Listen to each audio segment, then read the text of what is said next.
God is real. I'm telling you, God is real. I have no reason to lie about it. The choice comes in as to whether or not you want to get to know him.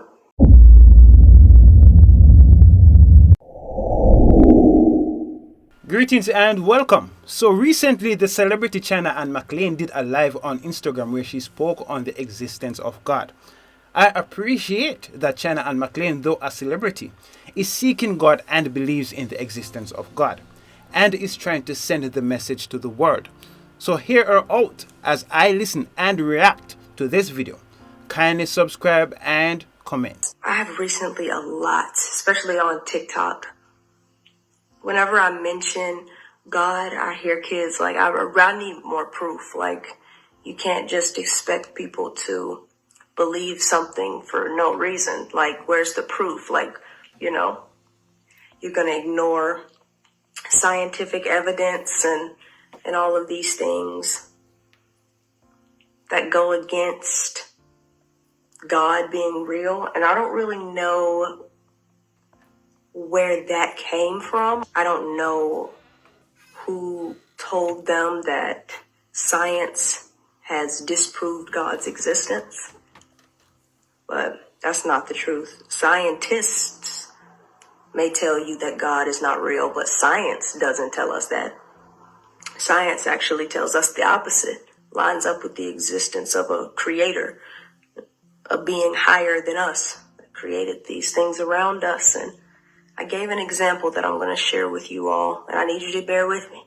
I'm going to tell you a little secret.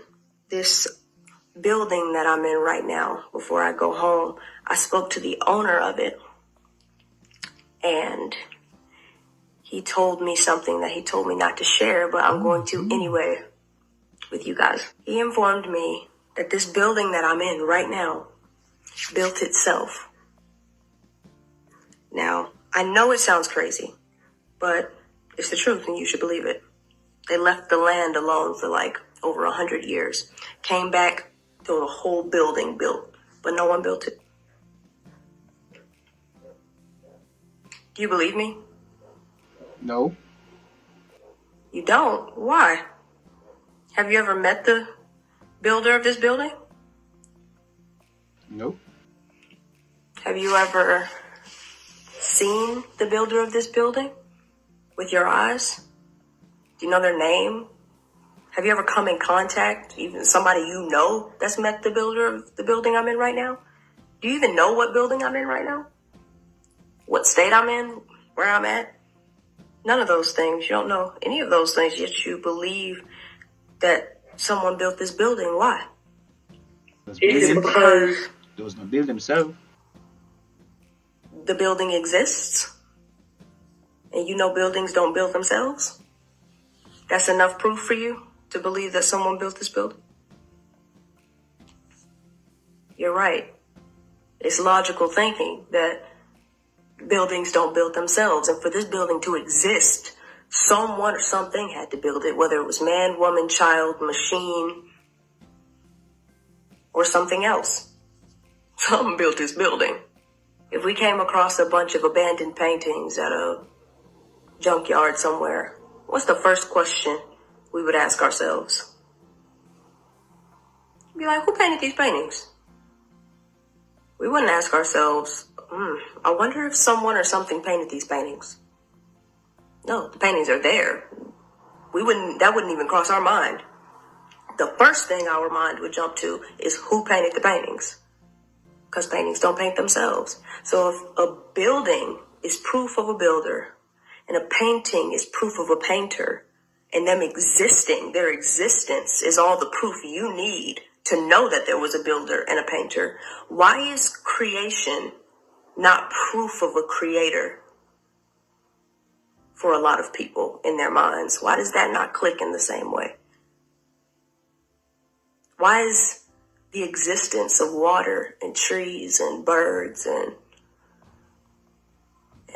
lions and tigers and bears and us humans, why is the existence of us not proof enough when we cannot create any of these things? Doesn't matter how many genius scientists you put in one room and you say, hey, We'll give you as long as you need. We need you to create 1 drop of water. Just 1. No, you can't get water that already exists and then, work from there, work on that foundation. No, go from 0, nothing, to 1 drop of water. How long you need? You could leave those scientists to theorize and experiment until they all die. You get a new generation in there to continue their work. It's not going to matter. You're going to come back to a bunch of failed experiments, theories, and no water. Because we're not creators. We don't create things. We can't give life. I've heard some kids say, well, my parents created me. My mom created me. And they did the act that, they had sex, which made your mom pregnant. But when I get pregnant, am I putting my little baby's bones together in my stomach? Am I forming their toes and their fingers and creating their brains and giving them eyeballs over these 9 months that I'm carrying them? Am I doing all of that? Surely not. Surely not, because I couldn't. It's more about what I don't do to mess up the process that matters. Don't smoke, don't drink, don't do drugs, Don't do things that's going to endanger the life that is developing inside of me. And the development of life is exactly the most important part of the conversation that I'm having with you guys tonight. Science is not separate from God. It's not God or science. No. Science is the explanation of God's creation, or at least the little part that science understands about it. We've come a long way, over the years when it comes to scientific knowledge, but for everything we know or think we know, there's countless other things that we don't. I'm more interested in why this system exists and who created it. Because something did. We didn't. We can't. We can just study it. Science is knowledge. It is. But knowledge of what is the most important question. It's knowledge of creation. So I want to step further into what that means. Because it seems like science there, when it comes to certain scientists, science doesn't stop there, but certain scientists stop and they're just like, oh, well, those questions, we don't want to ask those questions. Well, we should. Because the answer to those questions is what's holding the meaning of life and the peace that so many people are looking for in life. It holds so many spiritual answers, so many answers to so many questions that we have spiritually. When we only focus on our logical minds and what our logical minds tell us, but we turn off our spiritual intellect so that they're not working in tandem because they're supposed to. You're only going off of what your logical mind tells you, things that you have seen, things that you've been told. Only that. Without this, it will blind you to so many things around you. And when I say spiritual intellect, I'm going to give you a quick example and then I'm going to be quiet before I wake my family up. Say you're driving down a road and it's late. It's like now, when I'm filming this, like 3 o'clock in the morning. And so there aren't a lot of people on the road, but you come to a red light at some point, so you stop. You wait for cars. There might be 1 or 2 cars that pass in front of you. But then the light turns green. You don't see or hear anyone. Light's green. Really no one around. What does your logical mind tell you to do? It tells you to go, right? Don't go past the speed limit, but go ahead and go at a good pace through that light. So that's what you start to do. But you get a feeling all of a sudden, a strong feeling, to not race through the light at your normal pace, but to creep, go slowly.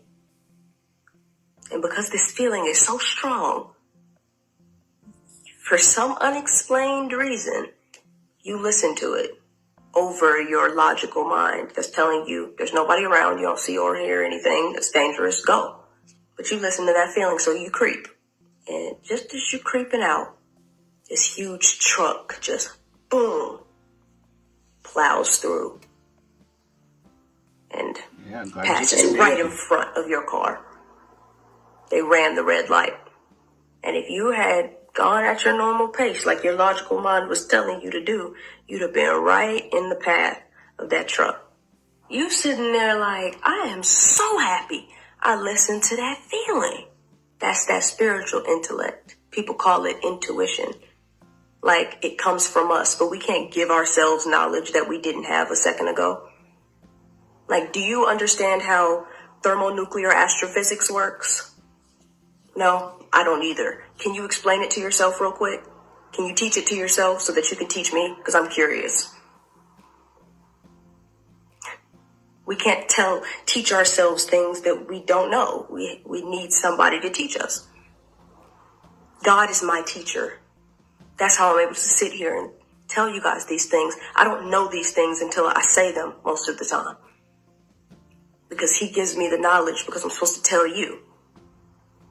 He's real. That spiritual intellect is important. Up against your logical mind, it just saved your life. When what your logical mind was telling you off of things that it's learned, it heard from observations and whatever it's taken in through your life, it had gotten you killed or seriously injured.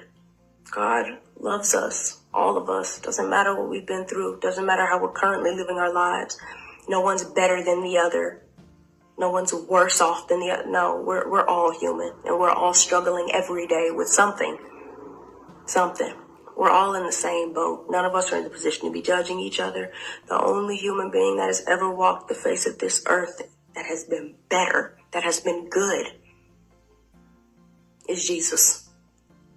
But it's not about a religion. I'm not telling y'all, hey, join a religion, Christian up. Come on. I'm not telling you to do that. It's not about that. That relationship with God through his son, Jesus Christ, that personal relationship that church can't give you, another person can't give you. You have to make a decision to go and seek that out with God. So right here, I definitely need to correct her. So she talks about a personal relationship with God and that she does not need to invite you to a religion. Well, yes, she needs to invite you to a religion, and the religion that she needs to invite you to is the religion of holiness, which is God's religion. And you become a Christian when you are baptized in the name of Jesus Christ. So that's when a true relationship with God truly starts. You need to be baptized in the name of Jesus Christ and be filled with the Holy Ghost to be considered a true Christian. So definitely, you need to start your relationship with God that way and seek the Holy Spirit. Then you can have a true relationship with God and continue steadfast in the faith. So just there, I would need to correct her. In that time, just listening and getting connected, learning who he is, because you can't learn who he is and not love him. God is real. I'm telling you, God is real. I have no reason to lie about it. The choice comes in as to whether or not you want to get to know him. Whether you want to build a relationship with him through his son, through Jesus. That's your choice. And nobody can take it away from you, and nobody can force it on you. It's your choice and your choice alone. Hopefully I didn't wake anybody up, but I'm going to go ahead and go. I love you guys. I'll talk to you soon. All right, so that is China Anne McClain. She's a celebrity. I'm happy that she believes in God. She's not there completely yet, or she's not there yet, but at least she believes in God. If you are watching this channel for the first time or not, I recommend that you hit that subscribe button below and hit that bell so that you can be notified when we release these life-changing videos. Thanks for watching and see you in the next video. Bye-bye.